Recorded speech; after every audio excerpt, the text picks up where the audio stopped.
திருச்சி கிழக்கில் வந்து நம்ம சிஎம் சார் பிளாஸ்ட்ன்ற மாதிரி பயங்கரமாக ஸ்பீச் கொடுத்துட்டு போயிருக்கிறாரு. பயங்கரமாக ஃபயர் விட்டுட்ருப்பாங்க நம்ம டிவிகே ஃபேன்ஸ் எல்லாம். இப்போவுமே அவர் வந்து தன்னை ஒரு ஹீரோவாக தான் நினச்சிட்டு இருக்கிறாரு. கொஞ்சம் கூட அந்த சிஎம் அப்படின்ற ஒரு பொசிஷனில் போய் உட்காந்துருக்கிற அந்த ஒரு மெச்சூர்டே இல்லாமல் பேசிகிட்டு இருக்கிறாரு. இப்போவுமே வந்து ஸ்டாலின் சாரை தான் வம்புக்கு இழுத்துட்ருப்பார். ஸ்டாலின் சாருக்கு வந்து இதான் வேலை, விஜயை வந்து எதுவுமே பண்ண விடக்கூடாது, அப்படியே வந்து எப்போ பார்த்தாலும் வந்து விஜயவை நோட்டை கொண்டுட்டுருக்கு, இதுதான் அவருக்கு வேலை.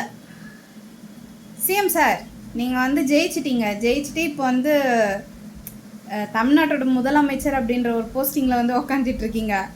அதனால் வந்து கொஞ்சமாச்சு மெச்சூர்டாக பேச கற்றுங்க. இன்னுமே ஸ்கிரிப்ட் எழுதி கொடுத்துட்டு ஹீரோ தான் நீங்கள்.